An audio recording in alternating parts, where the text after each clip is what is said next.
Hey, good morning, everyone. This is Lisa DeLong. Nice to have you here in the Advanced Recertification course. I am the Director of Education and have been with Neuroptimal for a long time. 20, 25 years, yeah, before Val and Sue met. That was my first introduction. So I've been around the block a bit. So happy to have you guys here. Mark, on the other hand, his background is more in banking and in creating new businesses. He used to teach courses on how to create your business plan and so forth. So he'd do a much better introduction, but you can tell I'm talking fast and ready to go. So, so we're gonna move on. Yeah, 5 hours worth of information in 2.5. Absolutely. It's a fun course though. If this gets a little over your head at any point, know that you guys are all welcome to audit a 2-day course. All right, so starting at the very basic, oh, by the way, there is a quiz at the end of this, so feel free to either take pictures of the slides if you'd like, or just take good notes and you'll be just fine.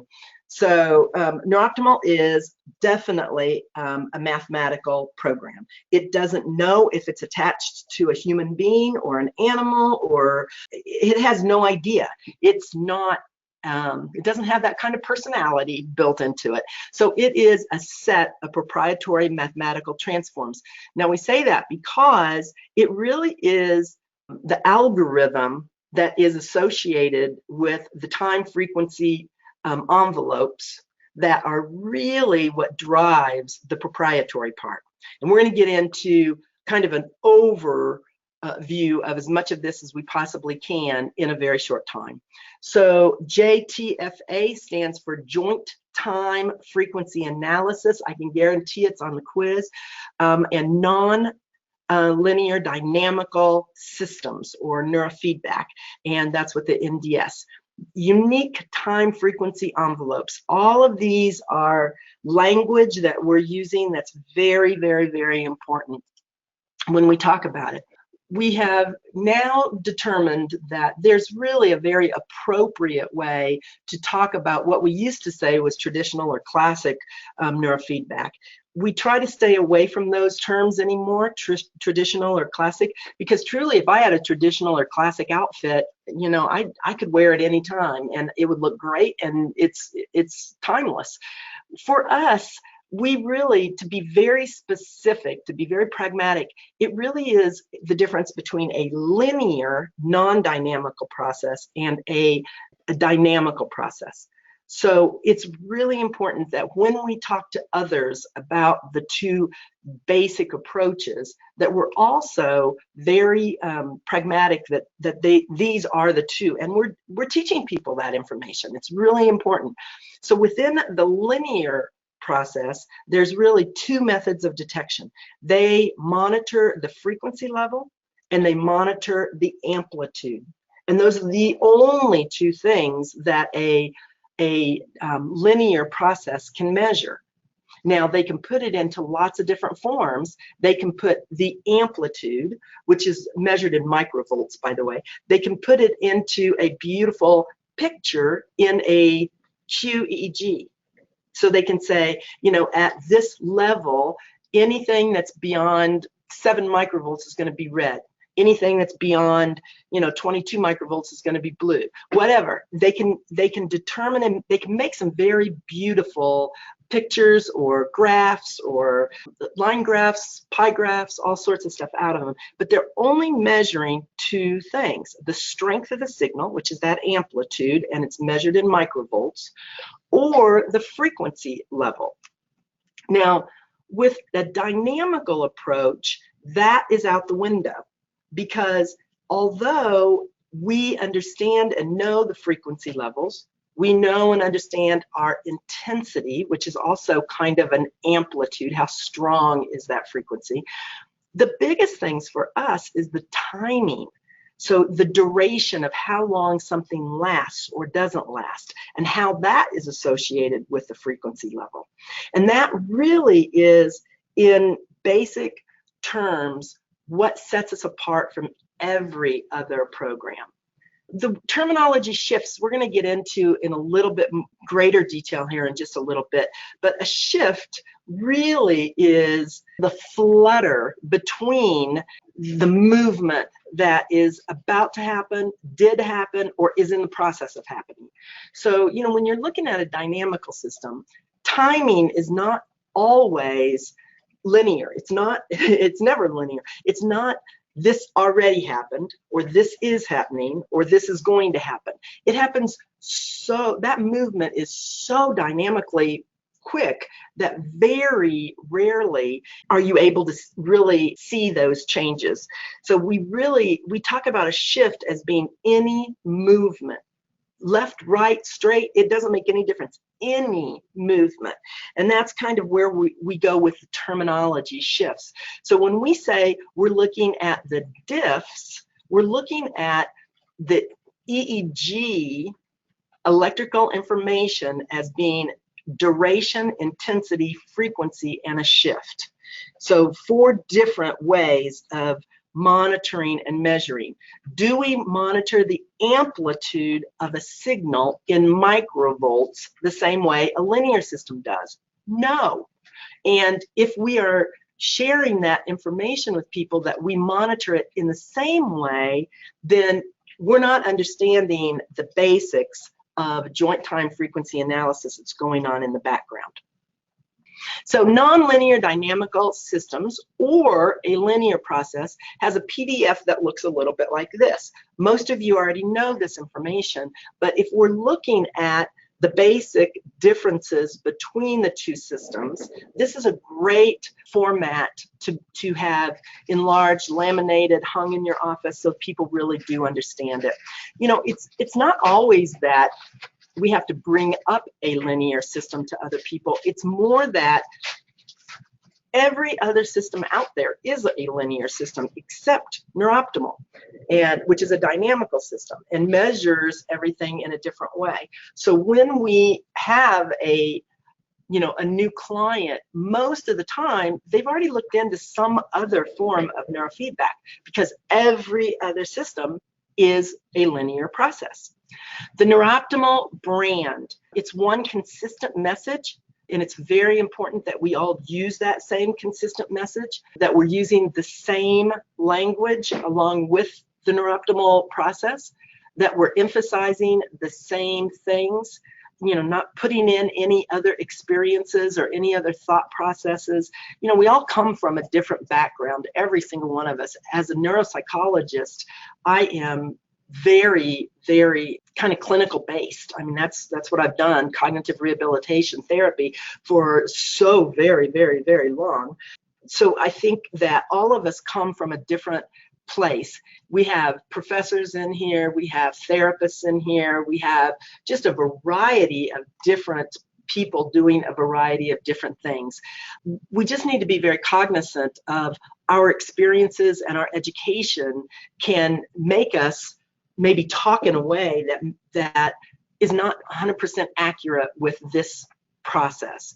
And you know, one of the ways we know that is that the brain actually, when it doesn't understand something, it tries to make sense of it. It tries to use the information that it has to try to make it make sense.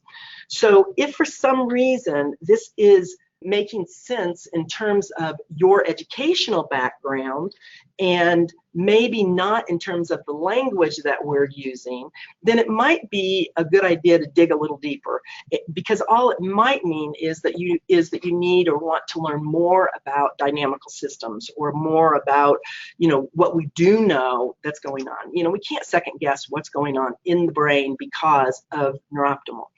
And we've had people that have physiologically tried to explain, you know, the neuroplasticity and all of this stuff, you know, without MRIs, without any of the technical testing that we can do to really prove that.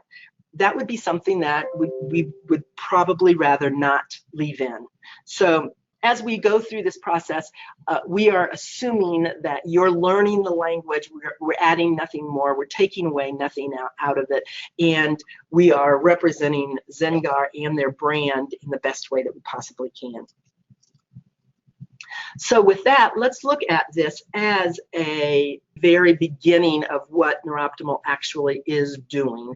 It is analyzing the movement, the shifts, or that what we call the flutter in terms of the electrical activity that's recorded on the scalp. It's doing this, sampling that data 256 times per second, and that in and of itself is triggering back an interruption to the sound and to a visual. It's guesstimated that about 90 to 95% of what people are getting from the interruption is the auditory. But even with that, personally, we always have the visual. We want to make sure that they are able to see and hear, because I think every individual is a little different. So as the brain hears that interruption, it stops the ongoing pattern, the electrical pattern that is happening in the brain. And when that is interrupted, then the individual will all of a sudden seek to self-regulate. So this is kind of mathematically triggering a slight interruption in the music and the visual process. But as that person notices, even unconsciously, as that person notices those interruptions, then the person is going to try to readjust or self-regulate. Now, we've always used the terminology reorient. This is another one that I'm going to keep using here and there, but I want to define reorient, because I know to many, especially counselors, therapists, psychological, people that are in a psychological background, to reorient really means that you have to consciously be aware. And we know people fall asleep during this process, and yet it still works. So I want to kind of back up. It's not that it always brings people back to the present in that moment, because whether they're asleep or whether they're actively involved in telling a different story or whatever's going on in that brain, it's not reorienting the way that the psychological definition would be. Instead, it is interrupting the electrical information and the electrical pattern that's going on at that very moment.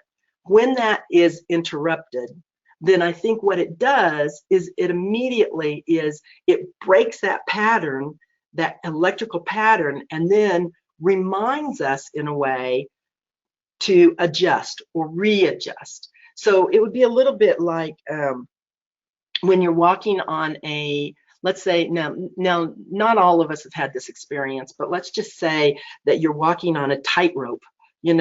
On that tightrope, when we first put our feet up there, the first thing that we're going to do is to adjust our feet over and over and over again until we get our feet exactly in a position where we feel as though we can take a step. Now, I personally have never walked on a tightrope. There's just some operations that you just kind of get, you understand, and that one seems to be one for me. So I'm looking at it and I'm thinking, all right, it's not that it's really every time I replace my feet, it's bringing me back to a present moment. It is kind of, but it's more that I'm readjusting to a very comfortable spot. You can even think about it when you first sit down. And when we very first sit down, most of us adjust ourselves again. We're not exactly the way we want to sit for the next 20 minutes. We lift our leg up or cross our leg, or we move in some way that gets us more comfortable. We don't even have to be conscious about it. We don't know that we're doing it. We're just adjusting ourselves. But that reorienting, we're kind of going with a thought process of readjusting versus reorienting. Again, play with it. You'll make it your own. I know you will. And if you have some issues with how to use that terminology, please don't hesitate getting back in touch. We're happy to help you through that process to the best of our ability. Because the training is not a treatment, and we all know it's not a treatment, our biggest goal as a trainer, and we're going to discuss this a little bit later, is to empower people so that they feel comfortable with the idea that they are returning back to a place of intrinsic wisdom. Now, we all had that ability, no matter how handicapped we are. Mark and I adopted a little girl with fetal alcohol syndrome when she was only about 18 months old, and she's now 36. Oh my gosh, we're getting old. So she.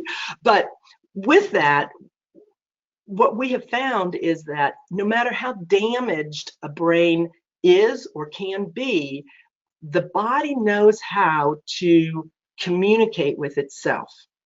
And that communication system is what keeps our body temperature accurate. It's what keeps our balance accurate. It's what keeps our bone structure and muscle, alignment better. It does all of that. No matter what kind of a condition we have, there's still this underlying basic, feedback that's going on with our central nervous system. And that's exactly the way Neuroptimal is working, is it's presenting this information to the central nervous system about what it just did. I mean, just like the communication system we have built into our body. And when that happens, what we say is the client's life transforms. And what we mean by that is it transforms back to that intrinsic wisdom. It has that ability to go ahead and respond in terms of that communication. When we get hyper anxious, hyper depressed, we're hyper vigilant. When our bodies get when the electric pattern in our brain is so strong that it cannot flexibly move and do anything with that information, then we are kind of stuck. I mean, I hear a lot of therapists say, oh yeah, you get mentally stuck.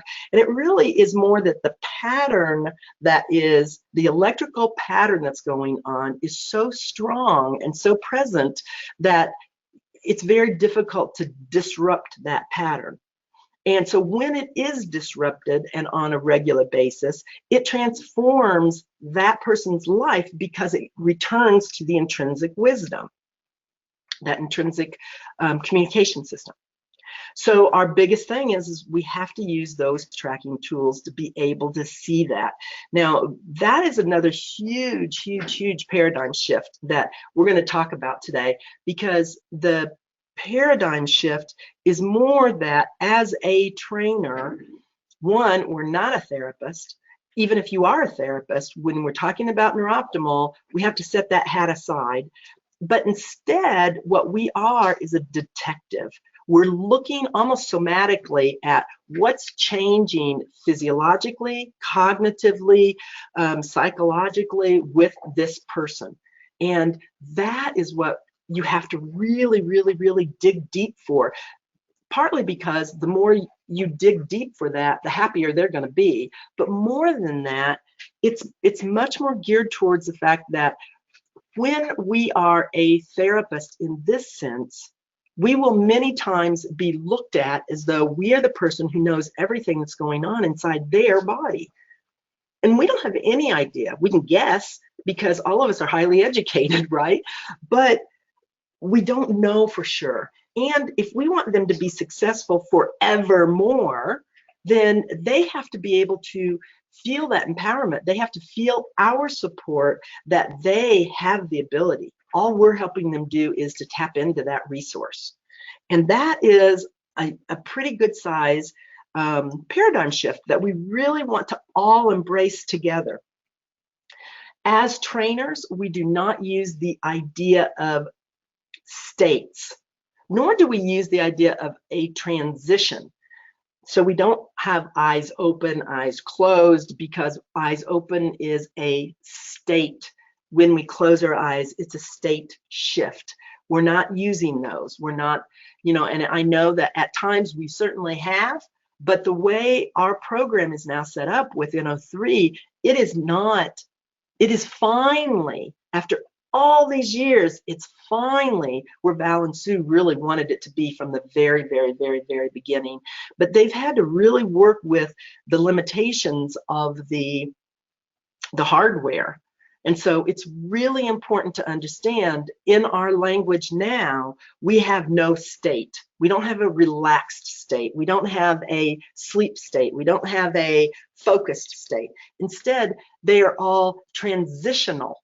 So they're not in transition, they are transitional, and they're always moving.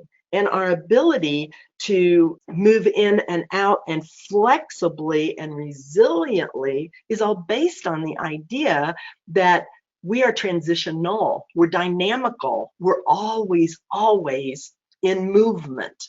So the river doesn't have a state of calmness. It is transitioning. It has a rock that's coming up, and pretty soon there'll be a few ripples, and then all of a sudden there's a lot of rocks, and it's going to be constantly ripply. You know, it's always in movement. So neurooptimal is mirroring back to the CNS the language of the CNS, and that language is more of the language of change.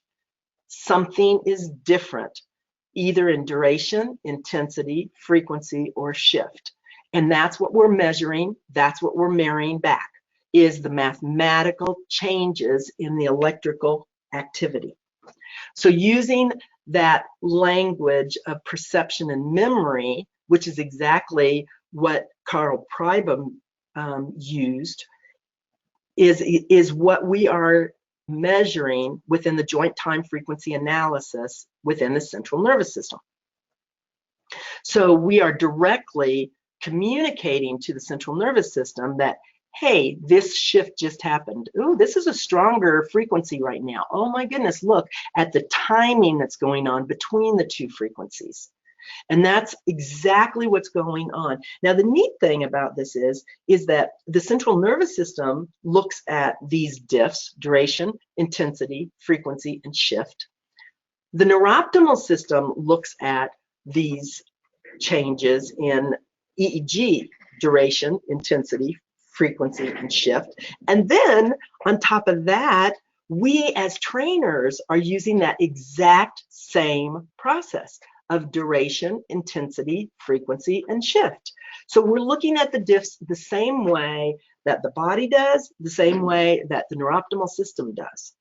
So it only makes sense that that would be the way that we also communicate with our client, you know, what's going on in terms of what we see, and then we record everything that they say and help them put it into a framework.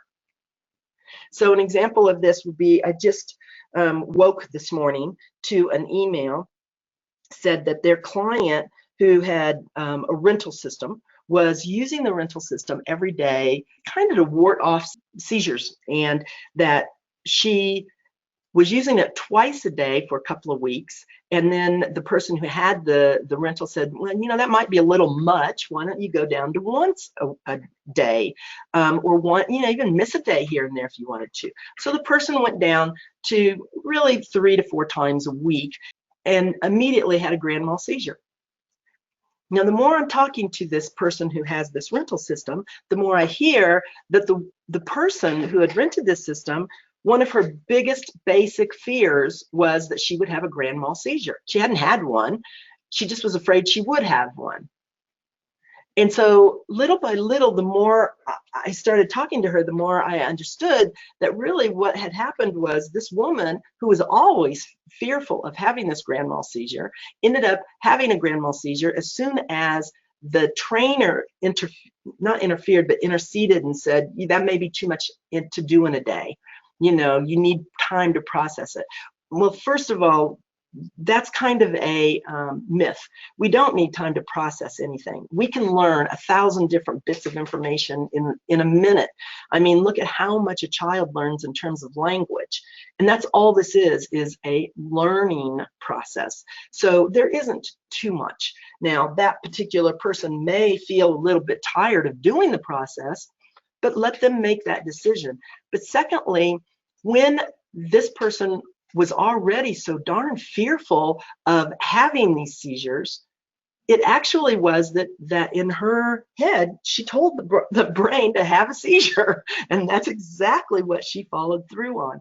So it's an interesting thing when we start talking about how people respond to this process.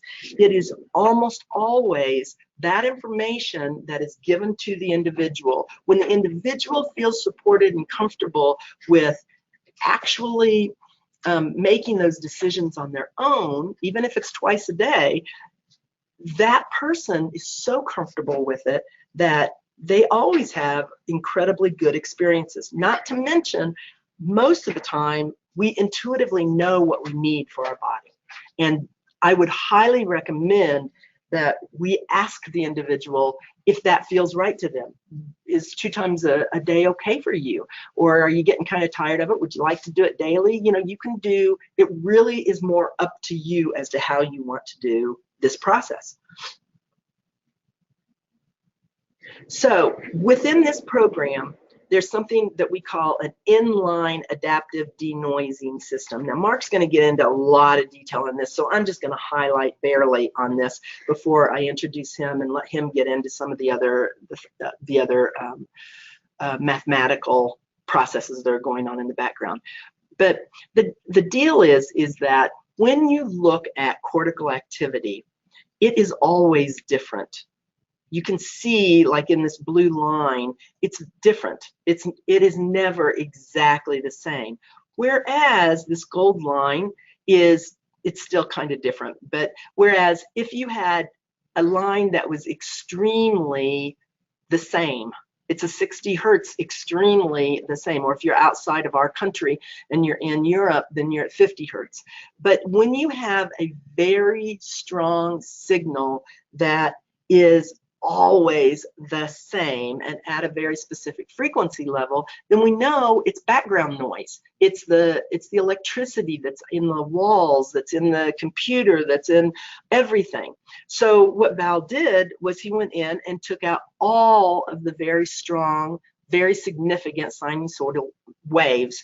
Other than that, he left everything that was chaotic there. That was all cortical activity. So it became very, very easy to denoise because anything that's exactly the same was eliminated. Now, again, Mark will get into a lot more of that, but it's something that we're just highlighting right now, the whole process, and we want to make sure everybody's really comfortable with the whole process. When we are talking about our brain, we're talking about a dynamical process. It is always in movement. It's a still, you know, to take a still picture doesn't make a lot of sense of a moving target. You might get some cool pictures, they're up in the air, or they've just splashed down, or, you know, but more than likely, it is going to be blurry, confusing, and probably inaccurate. When we think about a linear system, that's really what they're doing, is they're taking pictures of only the amplitude of the frequency and taking a still picture of it. This is probably our #1 major difference between the two processes. So when we measure and we have these tracking tools, they are always ways of measuring movement. And that's exactly what we're going to talk about, is movement. So Val is going to explain a little bit more about what we mean by that flutter here in just a minute.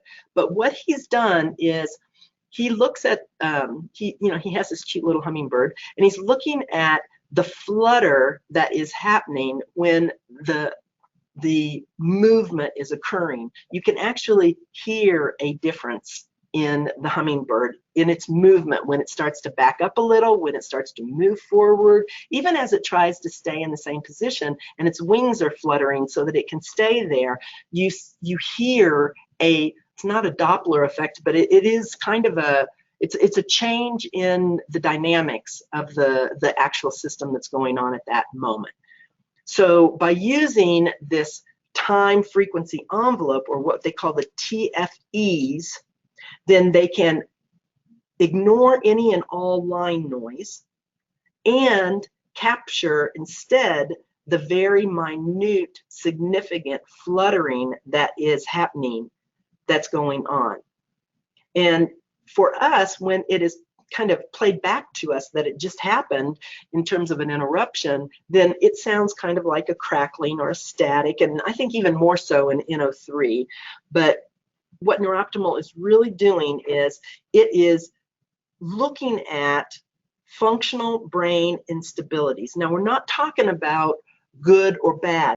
You know, gosh, I go back to the fact that I had to have a hip replaced. And now when I stand, I've got one leg that's a little bit longer than the other leg. And so when I stand, it's not that I can't stand or that it's you know, horribly uncomfortable to stand. It's that there's always just this tiniest bit of what I would call instability. It's not that I couldn't immediately stand and walk from that position. It's not a bad thing. It's that it's more that I have to readjust almost immediately. And that's exactly what is being caught here. It's the movement that needs to be readjusted, or that is being warned that you could readjust. You know, there's some bit of change that is happening. And those are all happening within those time frequency envelopes. And the more those time frequency envelopes catches that change within the brain, the more the brain will automatically learn to anticipate and be able to flexibly and resiliently move forward. Let's listen to Val and the way he kind of describes the flutter. Sue and I live in a house that enjoys the company of hummingbirds. We have a little feeder in the back, and they come and flutter around, and they talk to us quite a lot, actually, when we haven't kept up with the sugar water in their feeder. And in watching them, I was just very taken by what a wonderful image that is about what happens in change and in nonlinear dynamical systems as they shift and change and begin the process. Because as you listen to the hummingbirds, they're not called humming for no reason. You hear the humming of the air as their wings beat so quickly and move it. And just as they're about to change, whether it's to fly off or to stop or change directions, there's a little extra flutter in their wings and the sound changes, and then they're off. And that's what happens in nonlinear dynamical systems. There's fluttering right at the edge as it starts to shift in some way. Neuroptimal signals that fluttering, not because it's bad or it shouldn't be there. If it weren't there, the hummingbirds couldn't change direction, couldn't even feed. So it's essential, and it's just a signal. Fluttering is happening. Is this what you want to do? The brain decides on its own, makes its own intelligent choice about what's best for facilitating its resilient, flexible adaptation to whatever situation it's dealing with.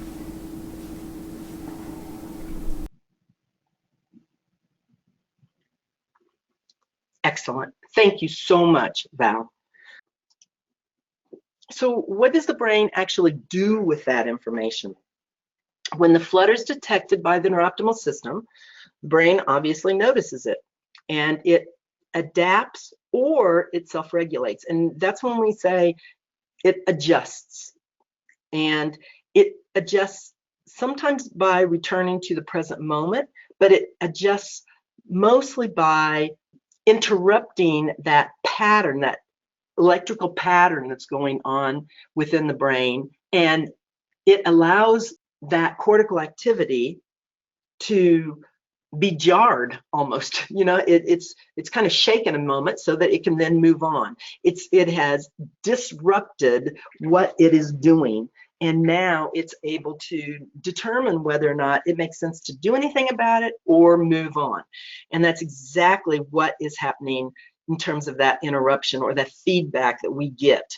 Now, I have the terminology reorient in here, but please understand it is not like the psychological where you have to be in tune to exactly what's going on at a conscious level. This is all very much a non-conscious level.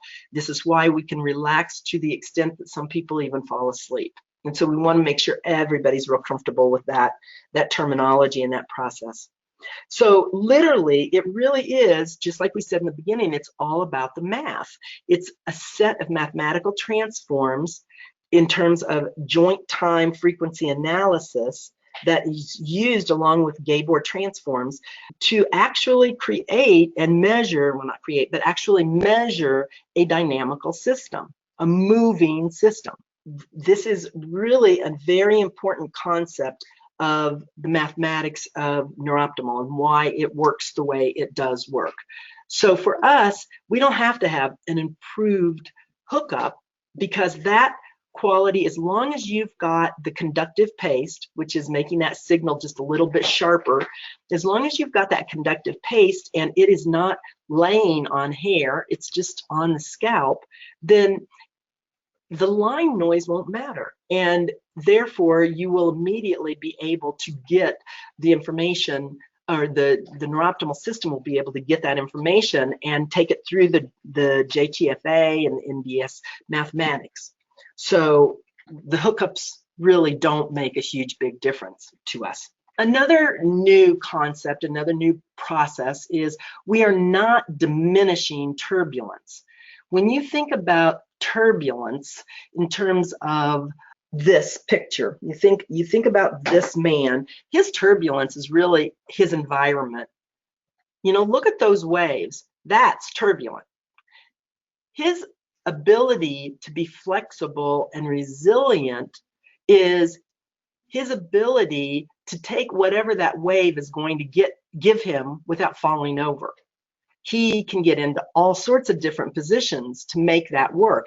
You know, it may be that when he's in this position, he squats. When he's, you know, when the wave is coming at him this way, just for him to keep balance, he has to readjust and come back to a different physical form to be able to make it through that wave. And so what we're looking at is how the individual is able to move through a turbulent environment resiliently and flexibly. When we look at that, you know, we don't look at turbulence as being bad, because it is just information from our environment. Now, as a therapist, you might look at that and see triggers, or you might see all sorts of other things that are going on. In terms of the neurooptimal process, the environment is turbulent to the individual.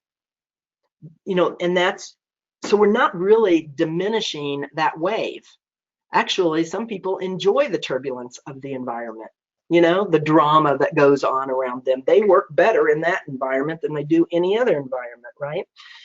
So truly, it doesn't matter whether the person has a, you know, blue swimming suit on, a red swimming suit. You, as a trainer, sometimes I think we make up these things that will make turbulence look easier. You know, if you know, I had somebody in France once that said that if the CCAC had any kind of blue in it, then you needed you needed more fish oil in your body. Or, you know, you're drinking too much caffeine if you see too much red in the spectrogram. Yeah, in the spectrogram, sorry. And so it just little things like that. Those are all just trying to make sense of what's going on. It's a mathematical process only that's measuring the time, the amplitude, and the frequency all at once, and then noticing any changes or shifts that are occurring. Every single surfer is going to have a different weight, a different approach, a different balance. You know, for them to efficiently ride that individual wave, it is totally dependent upon their height, the volume, the spray, and everything else that's going on within each different wave.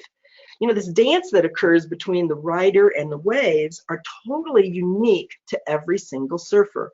Just the same way that every single session is different for every single session. You know, I mean, it can be the exact same person. They can have all this turbulence that they are living through, and they had this session that was just absolutely phenomenal. They might not ever see that again. And it's not that the system, the neurooptimal system changed. It's that the platform that they're standing on to ride the wave has changed.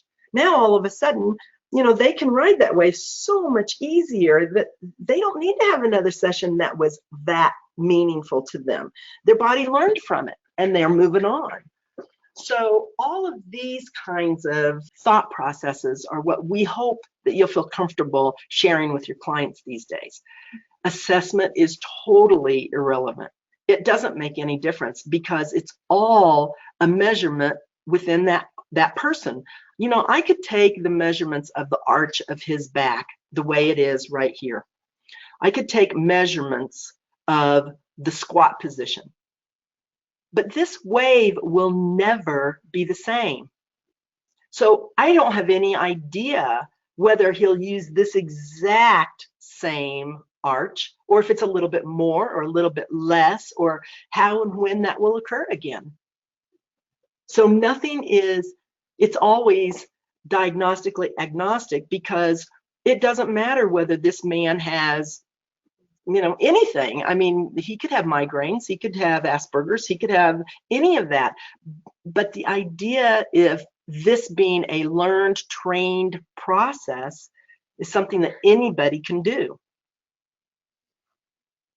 So biggest things to remember from here: it's not a one size fit all, and it's not a plug and play. This is an incredibly complicated, complex system, the neurooptimal system is, that is really training the central nervous system to respond the way it was born to respond, the way it was designed to respond. And that's really our biggest concepts right now that we have to kind of get across. So along with that is that if we understand functional targeting, meaning that we understand that the information that the brain is receiving is crucial information about mirroring back what we call dynamical range of variability, meaning that it is fluttering around those different time frequency envelopes in a way that reinitiates that language, that communication system in the brain. And then if we understand that communication system within the brain, and we go into much more detail in the basic course on that, but if we really get it and understand that, then we'll be back to where we call optimal balancing. And that is kind of determined totally by that individual brain. So within these targeting of the time frequency envelopes, we notice that there are no other neurofeedback systems that use this kind of targeting. The word targeting, we are very careful with, because when a linear system talks about targeting, a linear system is talking about targeting specific frequencies to augment or to inhibit, meaning make it stronger or make it weaker. Because we're not telling a person's central nervous system what to do. We're looking at all of the frequencies from 0.1 hertz all the way up to 64 hertz. And we have these time frequency envelopes in different locations throughout the entire frequency range. Those are called the TFEs. They're not really filters, nor are they frequency bands that they are encompassing. Instead, it's electrical activity that is, and you can see that they are overlapping even. They're overlapping in a way that is kind of representing that linguistic structure that we have, that communication system that we have. And so this allows that person to individualize their needs. And we're not guessing at what it is that they need or don't need. So understanding that this one frequency band means this really literally is the same as saying that we have to understand how we get on the internet, and we have to understand every single bandwidth that is being picked up by the internet. We don't have to understand any of that. Therefore, we don't have to understand neurophysiology or neuroanatomy or what's going on in terms of neuroplasticity or any of that. We would be totally second guessing if we tried to do that. So what actually makes a system a non-linear dynamical system? Mark, I think I'm going to introduce you now and have you come on over and start in on the actual dynamical systems. Do you mind doing that? No, I don't mind at all. There's been a lot of talk so far on linear versus dynamical. And we really now are understanding that neurooptimal is the only dynamical neurofeedback system that's out there. The others are all very linear. So with that basis, what is a dynamical system? So we thought we'd go into to talk about just the characteristics of a nonlinear dynamical system. Okay, this is what we're saying neurooptimal is. This is also what we're saying our central nervous system is. Okay, our cortical activity is built on this. So what are the characteristics of this? Why are we even saying that's what we are? In a very broad sense, we're not the only dynamical system. Our cortical activity isn't the only dynamical system, and you'll see that throughout these characteristics. But one is that they always have a sensitive dependence on initial conditions. In this sense, this is what we bring with us to this point in time. We all have initial conditions to wherever we're at. And I think that a great example that Val uses in this is that when you look at all of the people in an airport, they are substantially in the same place, right? But because they're operating in this dynamical system and they brought into this place their initial conditions, their boarding passes in this sense, by the end of the day, they're going to be in dramatically different places, truly all around the world. And when we're looking at our cortical activity, we have to keep this in mind, that it is a dynamical system that no matter where we are in this moment, we're dependent on those initial conditions as to where we're going to be. And you can see this play out in the linear versus nonlinear systems, neurofeedback systems, right? So we're all very dependent on the conditions that have preceded this and that we're carrying at this initial point. All dynamical systems are bounded, okay? They're not infinite. Every system that's real world is actually nonlinear, but it can be bounded in some way. Even things, if you go so far as to talk about the speed of light. As you get closer and closer to the speed of light, things change, don't they? Even it's been proven time actually changes as you get closer to the speed of light. So it is in effect bounded. As we get closer and closer to a black hole, a large gravity source, things change. All right. So all dynamical systems are bounded in some way. They are not infinite. They're all aperiodic, and by that we mean predictably unpredictable. We can predict that we can't predict. All right. So any dynamical system is that way. We'll probably follow with a graphic of a Lorentz attractor. It really looks very similar to this graphic that is up at the top. This graphic at the top is 3 points that started in exactly the same place and had exactly the same mathematical formula produced on them. And you can see basically both the sensitive dependence on initial conditions as they've broken apart, they haven't taken the same path, and the fact that we were not able to predict where they went. Okay, they were predictably unpredictable. Responsive to noise. This is a big one, and this is maybe, to me, the major one that I want you to take away from this screen. It's all dependent, but I think this really ties so directly to neurofeedback and really why it works. Dynamical systems are responsive to noise. Now, take this a step further. Don't constrain yourself to thinking about noise as only auditory noise.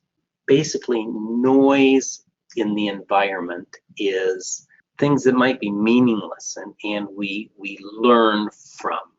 In our classes, and you've all heard this, that deer that's grazing near the side of the road, okay? They're in a horribly chaotic environment. They've got 6 lanes of traffic and the tire noise and the horns and the motion that's going around on them, and they're just quietly grazing on the grass at the side of the road.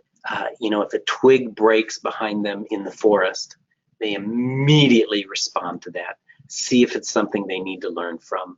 See if it is, in this case, it's a fight or flight sort of thing. Is this something I need to respond to or not? We do the same thing visually. We do the same thing tactily. Any difference in our environment is looked at as noise in that environment. This is what we take in. We take in this information. We decide, do I need to respond to this or not? We learn from that piece of information, and we move on. This is exactly what's happening then in neurofeedback. Okay, the noise in that environment actually is the absence of auditory, kind of the absence of noise. We're listening to this continuous stream of music. There are neurofeedback breaks in there. That is the noise that's in our environment. The breaks are the noise in our environment. We take that in, we process that, we decide if that's something we want to respond to or not, something we need to learn from or not, something we need to respond to or not.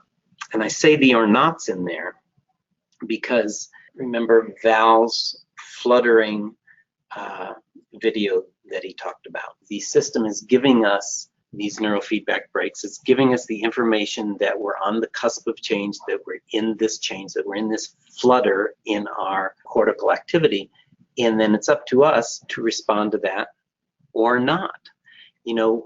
A flutter and a change in our cortical activity is not necessarily bad. So many people have used the analogy of driving down the road and hitting the rumble strips, and the rumble strips are what are telling us that we're beginning to swerve away from where we want to be.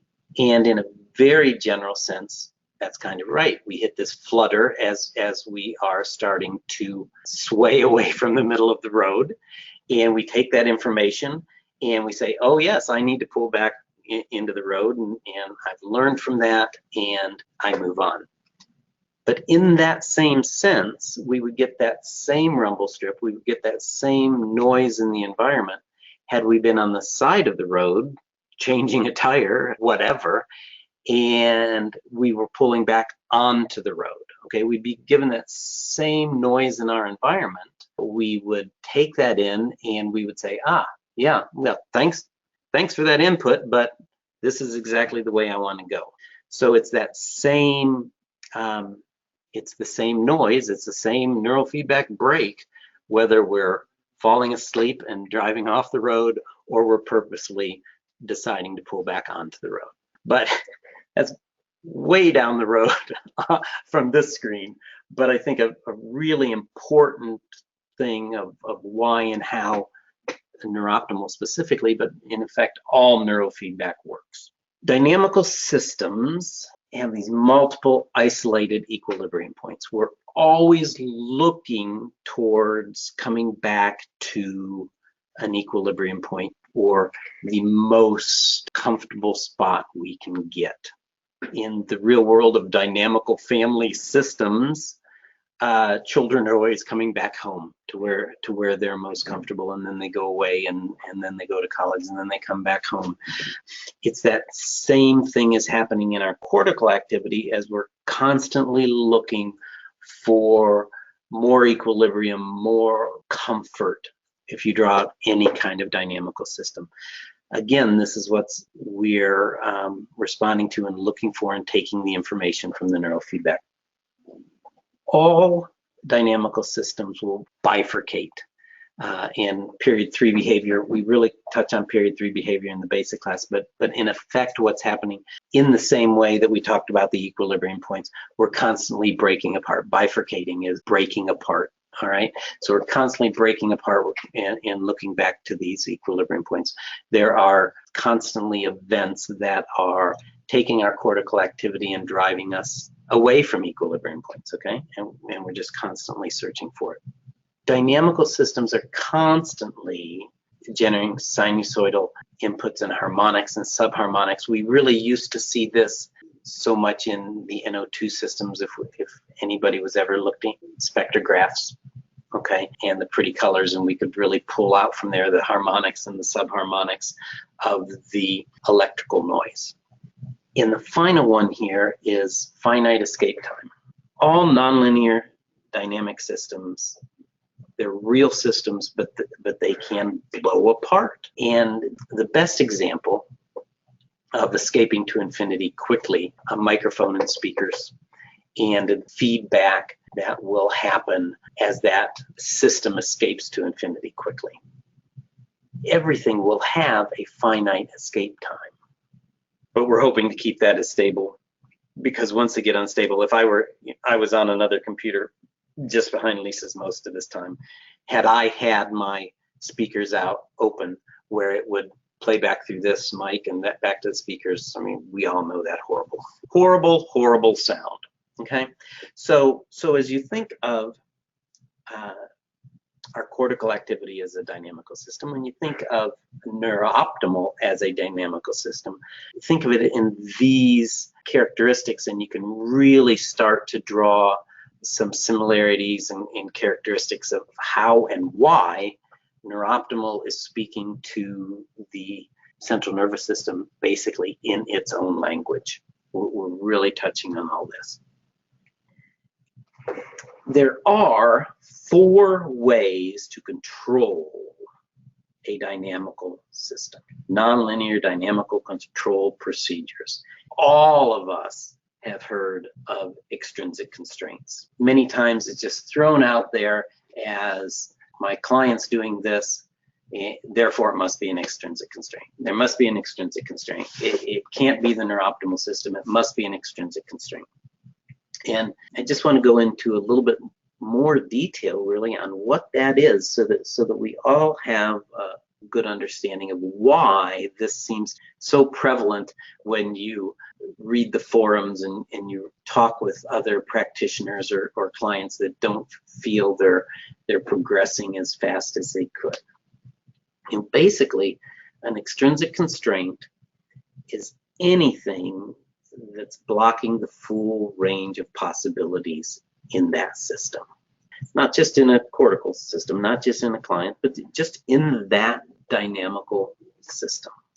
I think Val's best example of this, probably all heard it, but we're going to go through it again, it is a speedboat. This beautiful speedboat that has the ability to go, 50, 60, 70 miles an hour across the water. And it is, it just has all this potential, okay? As long as that boat is tied to the dock, its full range of possibilities are completely limited, okay? Completely controlled. It is how that boat is being constrained from its full range of possibilities. In the neurofeedback world, we're constantly looking for what can be constraining a personal system from its full range of possibilities. Think through their clients. What's happening in their family systems? There's nothing more frustrating than seeing a child for complaints that the parent has, but yet the family dynamics don't allow that child to change. We've probably all been there. Think of all the extrinsic constraints that come into play with sleep, from lights in the windows and noises and uncomfortable pillows and beds. And there are tons of things that need to be addressed as extrinsic constraints. So just keep that in mind. Neurooptimal promotes training of the system to regulate itself. There many times, or almost always, are other things that are constraining. So keep that in mind. Chaotic perturbation. This is, by definition, basically changing one thing and seeing what happens, changing another thing and seeing what happens, changing another thing and seeing what happens. I think of this visually as herding cats. You can herd cats. You can jump to this side and wave your arms, and then jump to the other side and jump up and down and yell, and then pull back to the middle and run towards them. And you can get a herd of cats through a door. Okay, but it's highly inefficient, isn't it?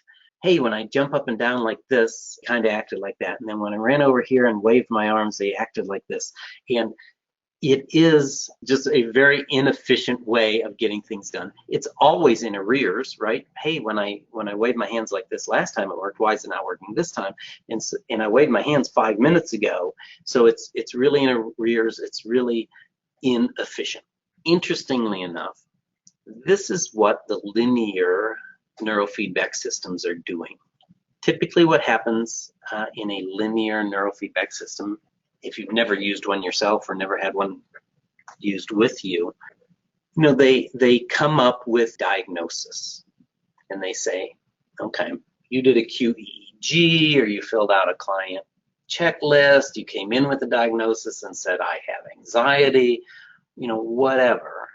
And the technician will say, I see here you're anxious, or I've read your QEEG, it says, I say you're anxious. And they say, I've got a protocol for that. And they'll address very specific frequencies and very specific amplitudes within those frequencies, and just say, I'm gonna force you this way. And they'll do that, and you'll go away and you come back a week later, or the client will, whatever. And they'll say, how have you been this week? They said, yeah, man, after that last session, I had the worst night's sleep ever. And they say, sleep disorder. I've got a protocol for that. And they'll jump down to some different frequencies, and they'll augment and inhibit and send them on their way. And they'll come back a week later and they'll say, how you been? I say, boy, I had one day that I was so anxious. And they go back to the anxiety protocol. Or they'd come in and they'd say, I've been very unfocused. I mean, think through what any client might get. So they're chaotically changing the protocols, and really talk about in arrears. The QEEG was 3 weeks before they had the first session. The bad night's sleep might have been 5 days before they even came in for this session. So it's so far in arrears. Now, the amazing thing is, and Lisa and I used to use these systems, you can make progress with the linear systems, but boy, it's just so inefficient and really dependent on the empathy, if you will, of the technician, and just helping to massage this person in the right way. So chaotic perturbation.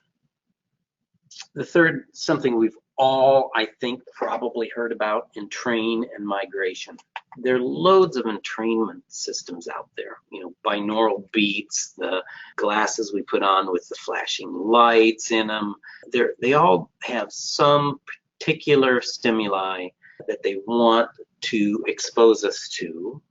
They want us to entrain to, with the hopes that we will migrate and stay there. And we do migrate. We are a dynamical system. This is a control procedure.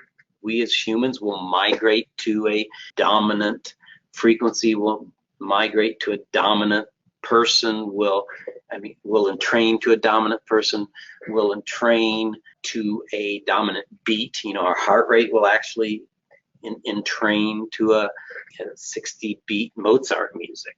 All right. So it is a procedure. First off, let me take a step back. First off, it's also saying that whoever is pushing that entrainment on us, it's where they think we need to be. All heart rate doesn't need to be at 60 beats per minute. All blood pressure doesn't need to be at 120 over 80. All body temperature doesn't need to be at 98.6. It's a range, it's a general range for us, but far be it from somebody else to tell us where we need to be. Secondly, there's no learning involved in this. The actual migration and retention of that even if that is the place someone else has forced us to be, and even if that is where we maybe are more comfortable, very typically we will draw back away from that because we haven't learned anything, we've just felt it. And then there is synchronization through chaos. Amazingly, this is what NeurOptimal is doing. Okay, this is the system that we use. And if you go back a slide or two from what we talked about earlier, basically we're talking to the central nervous system in the same way that it learns, and the chaotic central nervous system syncing with the chaotic NeurOptimal system, responding to the information in the chaotic way that our central nervous system learns. Not pushing or pulling in any one direction, simply mirroring the flutter and mirroring the path that the central nervous system is taking, path that the cortical activity is taking, and us deciding whether or not to deal with that. So NeurOptimal uses joint time frequency analysis and nonlinear dynamical systems mathematics to do this, to correspond with the central nervous system in the language that it uses. We're going to go into a little bit more detail on joint time frequency analysis. This is the main difference between the analysis that's going on in the NeurOptimal system and what's going on in the linear systems. The fact that we're bringing time into this equation is exactly the bottom line, what makes us so different, what makes it so repeatable, and what makes it so robust. Nonlinear dynamical systems, we've gone into a lot of detail on that. The unique filtering and targeting, which we have AutoNav. People that are new to this and new to NO3, AutoNav is not as big of a topic as it used to be. What are we now, 8+ years ago when AutoNav came in? AutoNav is really what put the intelligence of Sue into the box. Okay, it's what allows us now to start the system, walk out of the room if we want to, and let the NeurOptimal system dance with the cortical activity all on its own. And it is what really makes it not a one-size-fit-all scenario, but actually makes the NeurOptimal system conform to all. Slight difference there. It's not that the system is doing the same thing to everybody. It's conforming itself to that person's cortical activity, and giving each person a completely customized to their cortical activity session. Lisa talked about seeing EEG, ignoring line noise. Line noise is ignored just because it is so highly predictable. It is sinusoidal, it is consistent. A 60 hertz activity yesterday is the same today, is the same tomorrow. We talk about 60 hertz specifically because that's our electrical system is based on 60 hertz, so it's easy to pull that out. But truly anything man-made is going to have a very sinusoidal pattern. Okay, so anything man-made, anything that is this outside noise is going to be ignored. Okay, they are just distinctively different. The best way to think about EEG activity really is in a phasor. And the main difference of this is when we're looking at waveforms on a standard flat piece of two-dimensional paper, we've got basically our time and left to right, and we've got this pretty waveform. We all think of that as brainwave activity. We don't really use that term anymore. Brainwave is in many ways an old term for us. We want to think of it as cortical activity, but we also want to think of it graphically as a phasor. A phasor basically looks like a corkscrew. We've got time coming right through the center of it. We've got in effect, our waveform spiraling around that. And as we watch cortical activity, we'll watch the phase change, which is basically the distance between each coil around that corkscrew. So best represented as a phasor. what the mathematics in the system are recognizing is that disorders are patterns of redundancies that are inefficient. They're reducible, okay? And they're ineffective, and they're too predictable to be adaptive. Remember, we talked about predictably unpredictable. When something becomes predictable, it can't be adaptive. It can't be dynamic. It needs to be out of there. And one of the things that the system is noticing are these irreducible systems and reducible systems. We're giving information back to us on these redundancies, on these reducible systems. This is many times what we're seeing generating the breaks in our music. As those redundancies are emerging, we're going to get information on that. The central nervous system will adapt by transforming and renormalizing. This is kind of deep in what's happening in there, okay? These disorders, okay, and by disorders, I mean, we can think about issues that clients are having.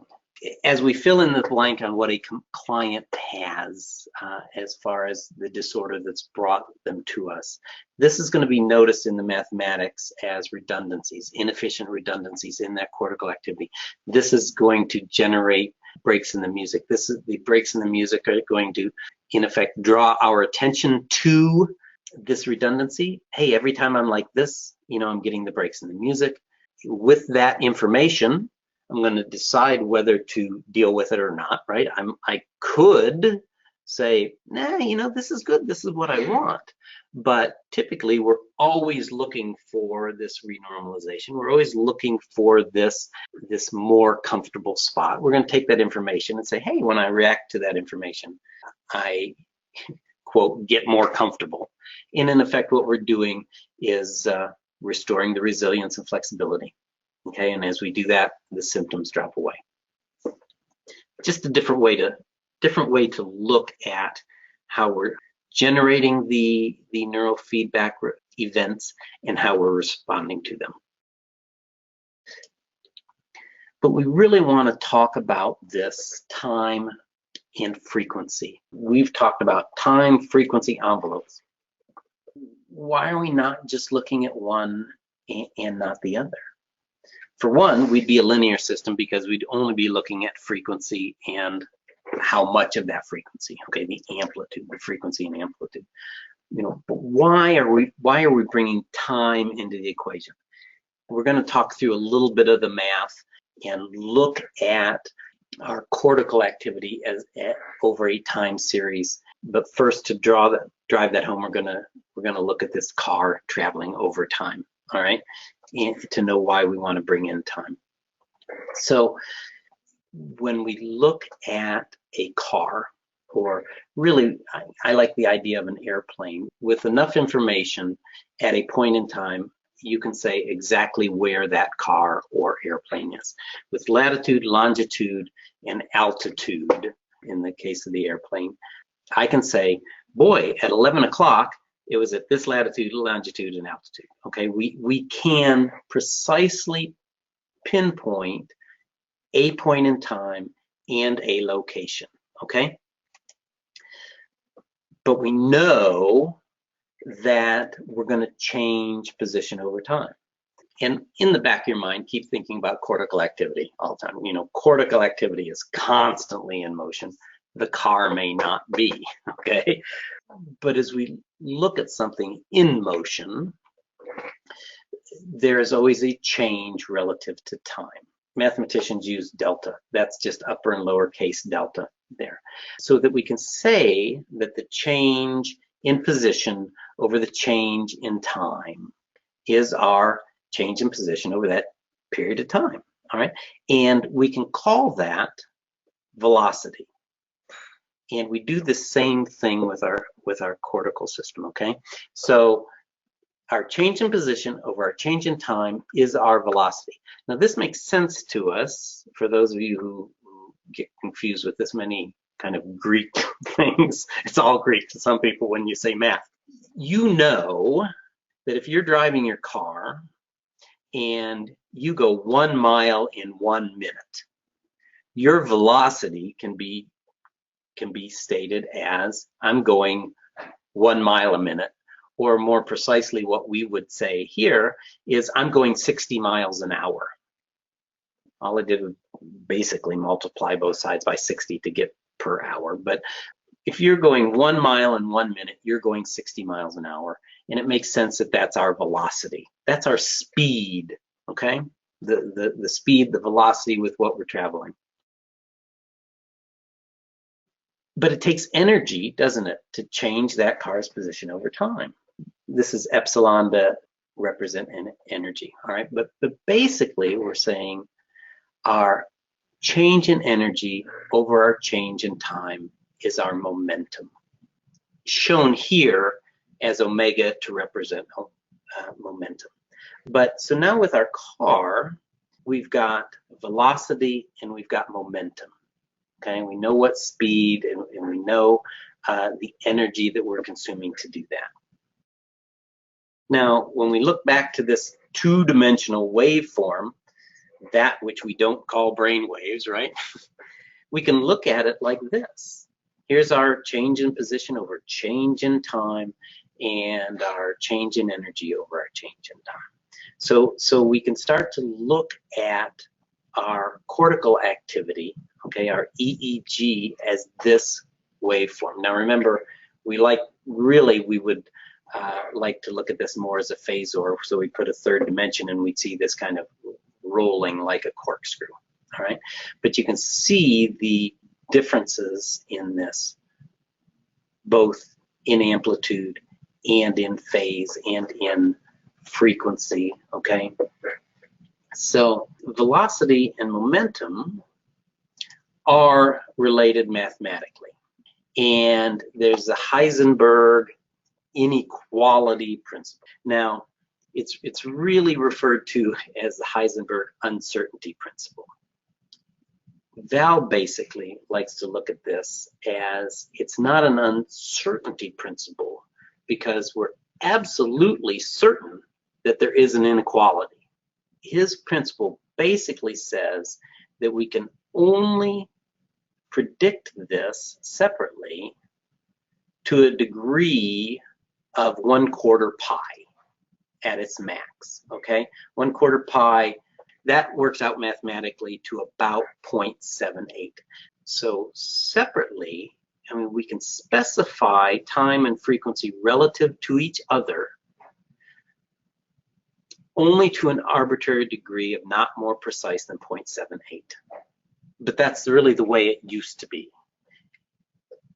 Enter time frequency analysis. It's actually time dash frequency. It's making a word, a new word that doesn't exist out of two separate words, time and frequency. So all you really need to take away from that is that what we've done now is link time and frequency in joint time frequency analysis to be far more precise than 0.78. So a lot in there, a lot not on the quiz in there, but I think it's a real interesting way to look at that, to know why vowels come into this joint time frequency analysis. It's not something he's just made up. I mean, this analysis is out there in other forms, but this is a brief explanation of why it's done that.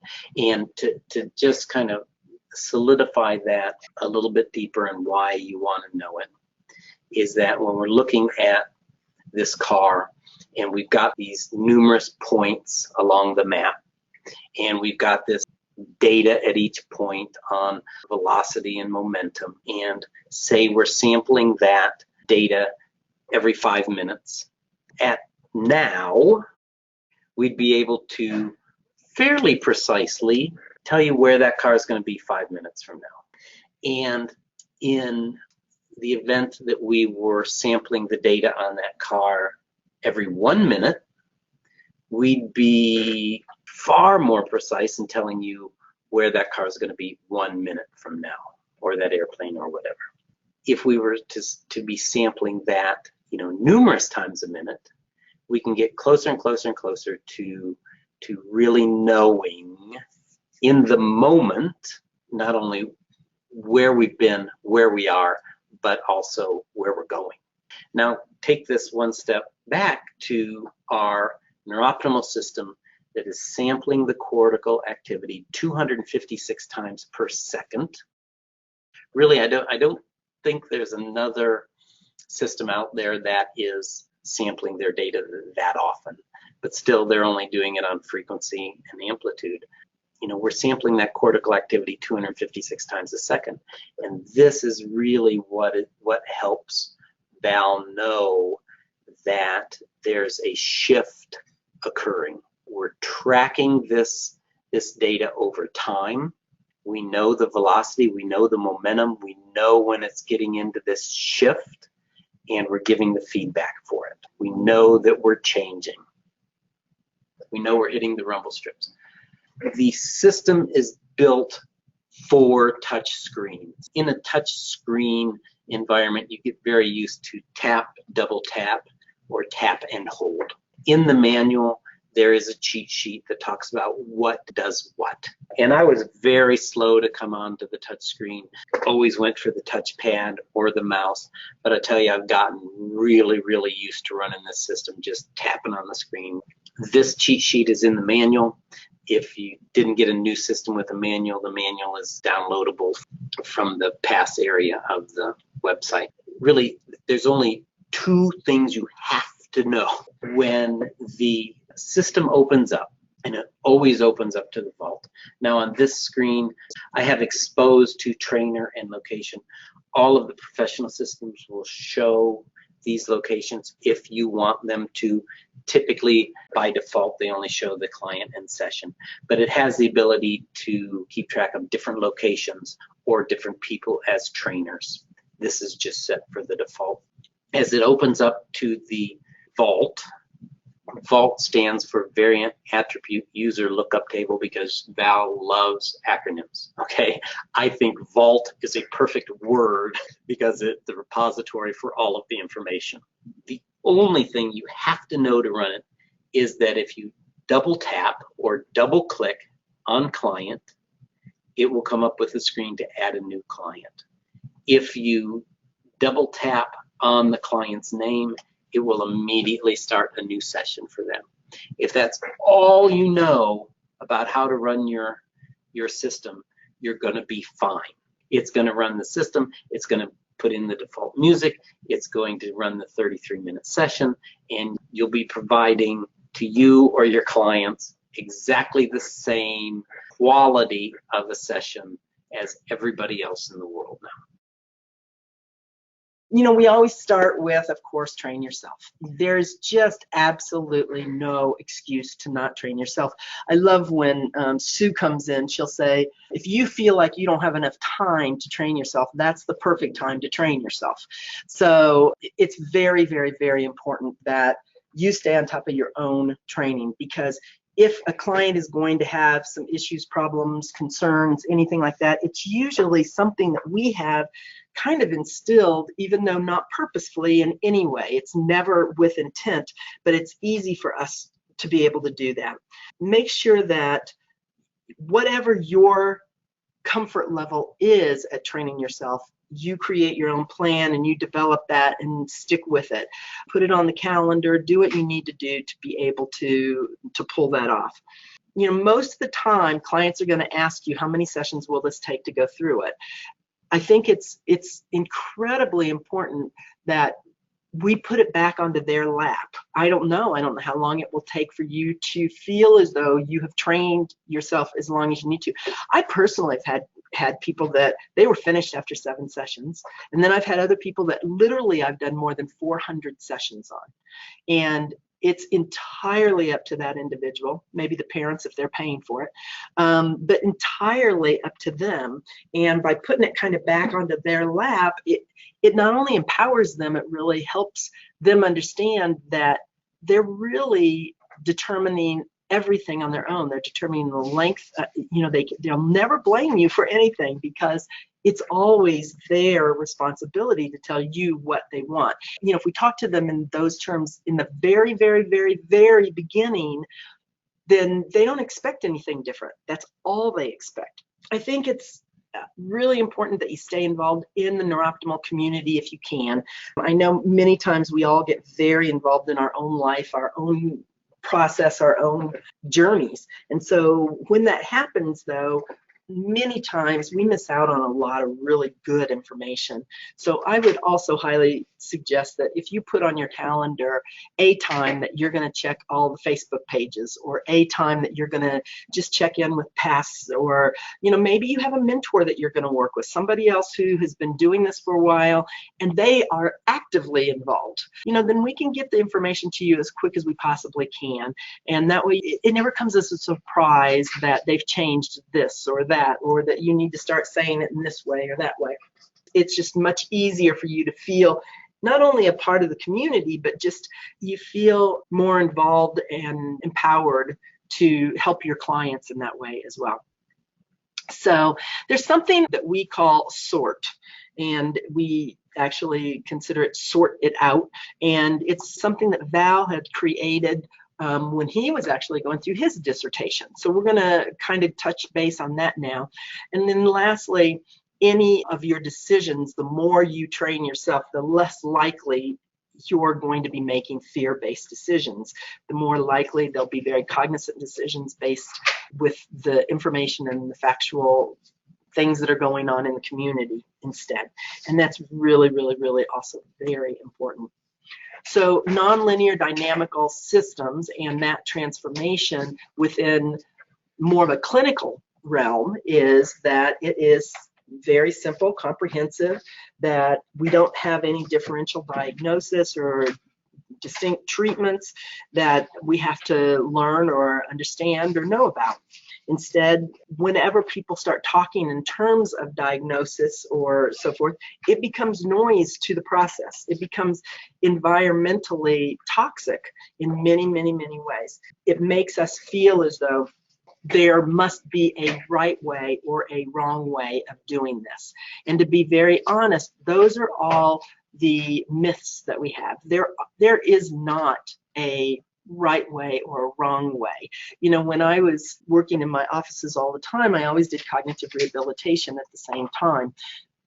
It probably did, in some instances, get in the way of working with other clients. But at the same time, many of the children that I worked with, we were constantly doing something totally different at the same time that they were doing the neurooptimal process. It was just phenomenal, the results that we had from it.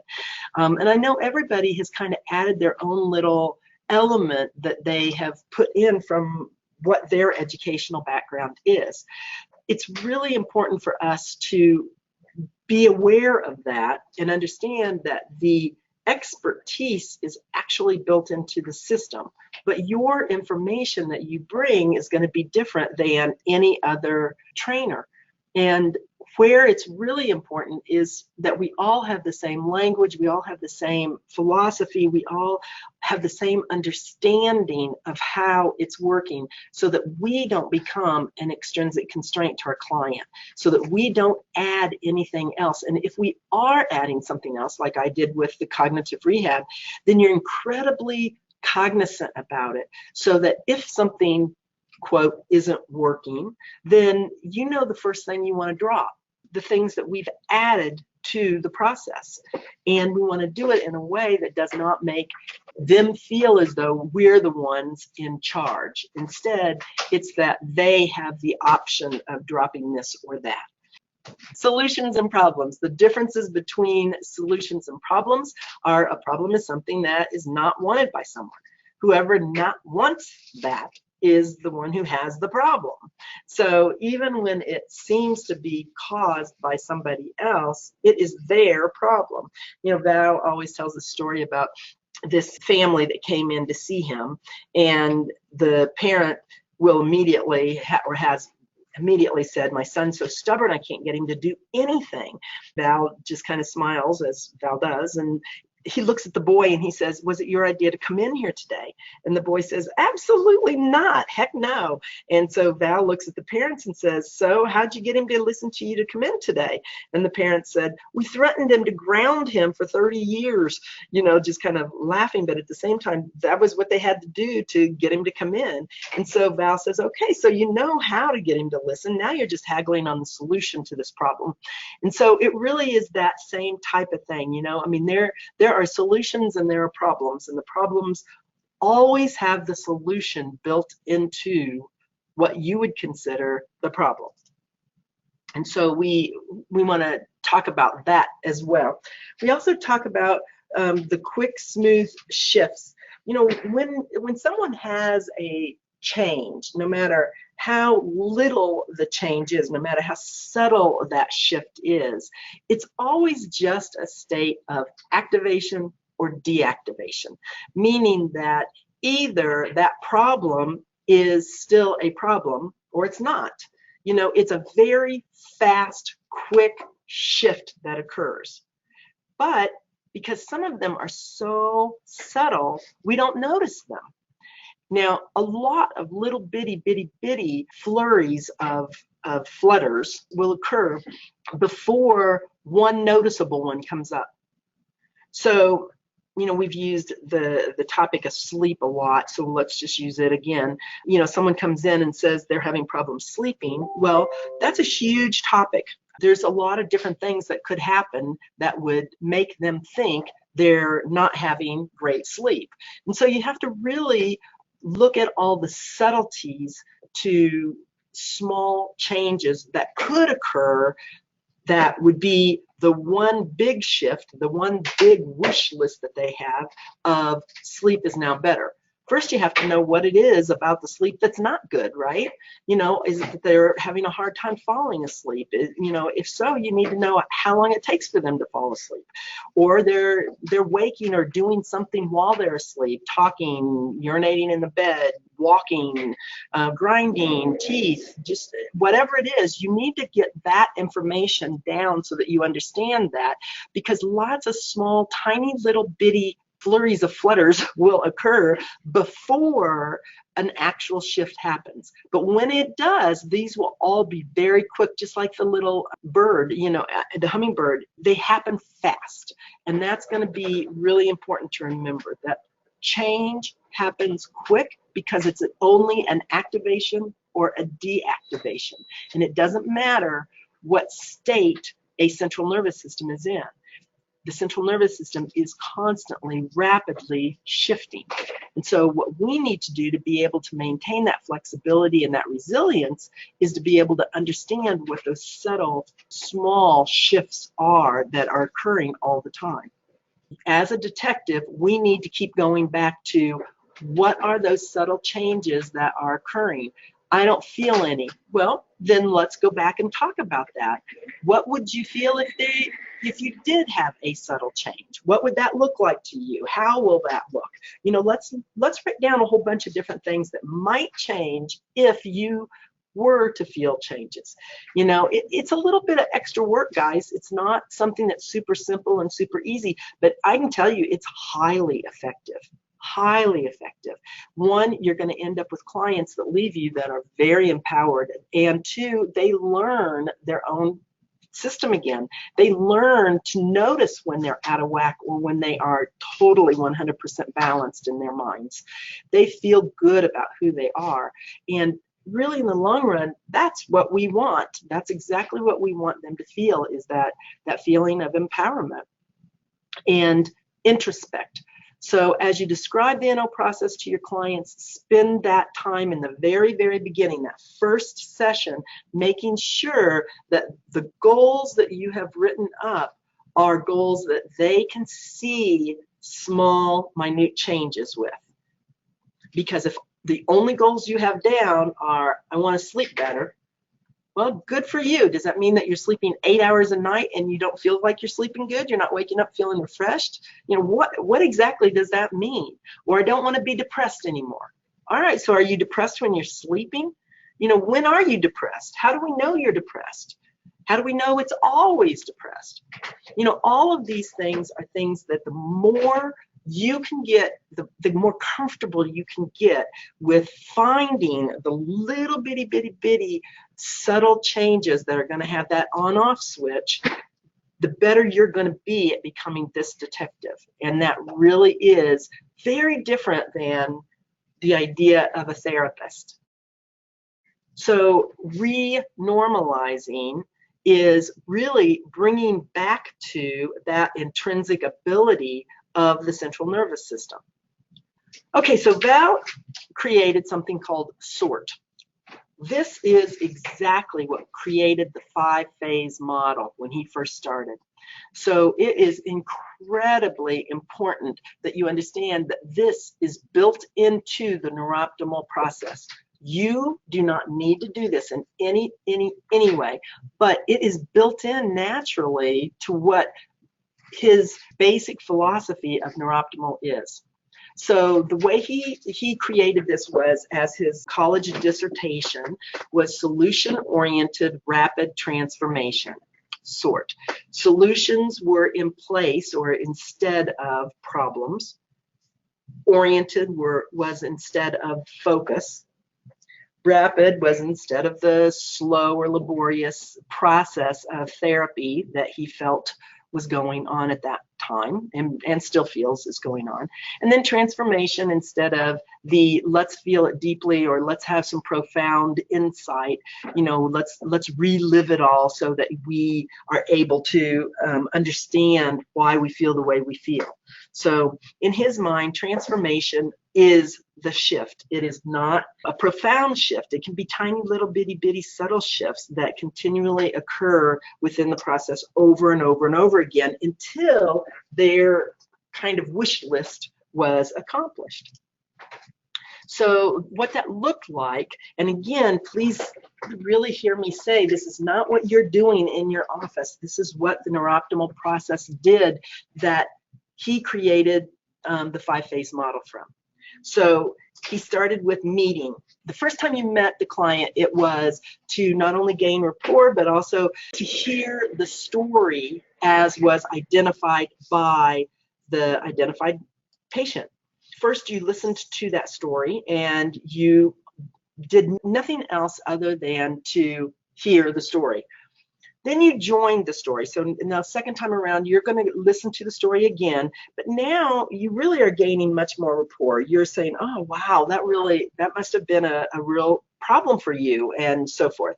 From there, it went into developing, meaning that you're staying with the client's story, but now you're getting the rest of the story, and the rest of the story always contains the solutions to the problem. So the client saying, I'm always depressed. And you're saying, really? And they say, yeah, there was never a time in which you were not depressed. And they say, no, I'm always depressed. And that's when you would say, really, are you depressed when you're asleep? Well, of course, the client immediately says, I don't know, I'm asleep. It's that moment in time that there is a disconnection between what their presenting problem is and a solution. So for the first time, they're able to kind of take that interruption, like we do with a neurooptimal process. We take that as an interruption and they're able to readjust. I don't know. I'm asleep during that time. So is there any time in which you remember not being depressed? Well, yeah, I remember being not depressed when I was out bowling with my friends one time. Excellent. That is wonderful that you remember a time when you were not depressed, no matter how young you were. That is excellent. So let me ask you this. Would you be willing to try going out with your friends to see what happens? It is that shift that someone is making what we call what Val calls rather, an Emily Latella shift. Now, what that means for those of you who know Saturday Night Live and know Gilda Radner and the character that she portrayed, Emily Latella, was that she immediately responded with that there was a time that you were no longer depressed. It was a click in the brain as though, maybe I would be willing to do that. That was the transforming moment. That was the time at which there was an Emily Latella moment. Then it goes into resolving. Resolving means that you go back to the original problem and you start to talk about the transformation that probably, that transformation that occurred. So by resolving at that moment, what that means is that you were able to look at your problem with a different solution and be able to move on. Now, that doesn't mean that you solved the fact that they were depressed. Now it just means they're going back to the meeting so that they can start to join and find out what else the problem is entailed. So it's very, very, very different. Let me just really quickly show you a Emily Latella moment. Oh, that's very different. Never mind. So it might show up as more of a startle response. It might, you may have a negative or a positive effect. The transition, it could be very different for everybody, but there's usually something that occurs. Now, with the neurooptimal process, personally, what I've witnessed is somebody will start to giggle. I'll sit there and be watching them and they start to sniff a little bit, like they're starting to get teary-eyed and cry a minute, or they might sneeze, they might cough, they might, there's all sorts of different bodily functions that could happen when they go through that little bit of a shift, that something has changed. And all of that energy that they had may, just kind of, it dissipates, it just changes things. And so this is exactly what we start to see when we are in that Emily Latella moment. So as trainers, there's a variety of different things that we need to remember and understand. The whole calm assertiveness that goes on with, training animals and so forth is exactly the feeling as a trainer that we need to have. We don't know how people are responding to the process. What we do know is we're putting nothing in, we're taking nothing out, and so it's totally the way they choose to respond. So the calmer we stay, the more support we will be giving them. And so that is a very, very, very important thing. I've seen so many trainers that will all of a sudden get online and say, oh my God, I have this really important person that I'm seeing, and they came in and now all of a sudden they've got more headaches than they had when they first came in. You can tell it affected the actual trainer. And to the degree that they personally were not able to maintain that calm, supportive, confident place. It's really important that you find that confidence. And when you don't find that confidence, feel free to talk to a mentor or a different trainer, but understand that it really is the process that person is going through, not that you did anything wrong. It's not your responsibility, as Sue will say, to fix people. It is your responsibility to offer the training. Beyond that, it's their body that will do whatever their body wants to do. And that may be to respond positively immediately. It may be that they're going to respond negatively and then positively, or some other little scenario, but it's all their experience. So just remember that everything is feedback. They start sleeping worse before they start sleeping better. That means something's changing, doesn't it? I mean, there is a change that is occurring. Neurooptimal, because it is dynamical, is never not working. It can't not work. It is always just recording and mirroring back the information. The only time it feels like it's never not working is when people are using it as a treatment. As long as we are able to help people understand that this is not a treatment, it's a training, and that it's always just showing you the kaleidoscope of activity that's going on in that brain, then you're set. You know, it's just a totally different picture every single time. And how they respond to that picture is really entirely up to their central nervous system.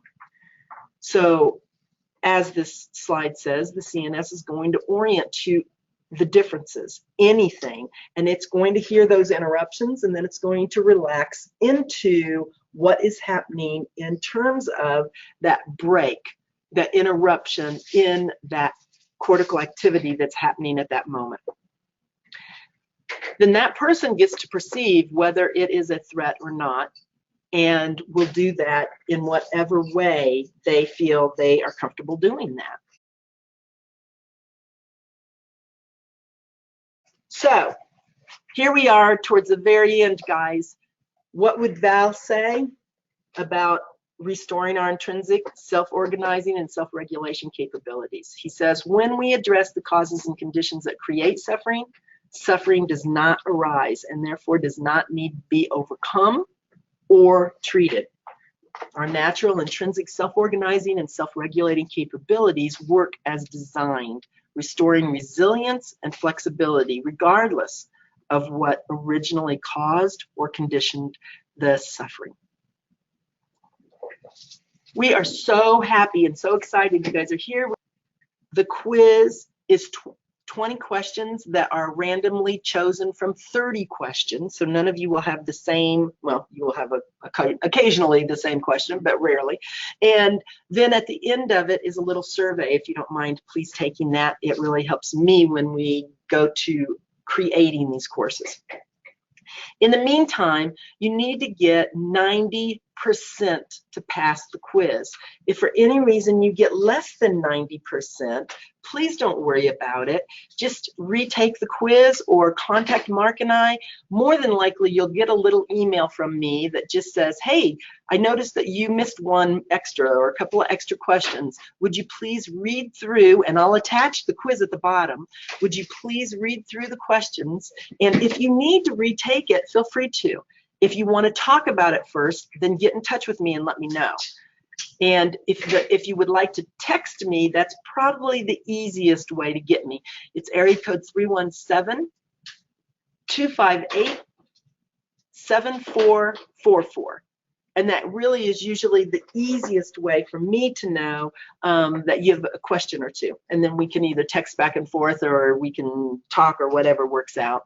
And then you just take the quiz. So please do not feel bad. So if you miss more than that, then don't worry about it. Either come into the 2-day course, retake it this afternoon if you want, do whatever works out for you. But you get this link and you use the same link over and over and over again. You don't need a different link. Okay?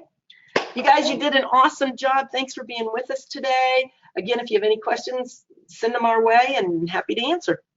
Bye.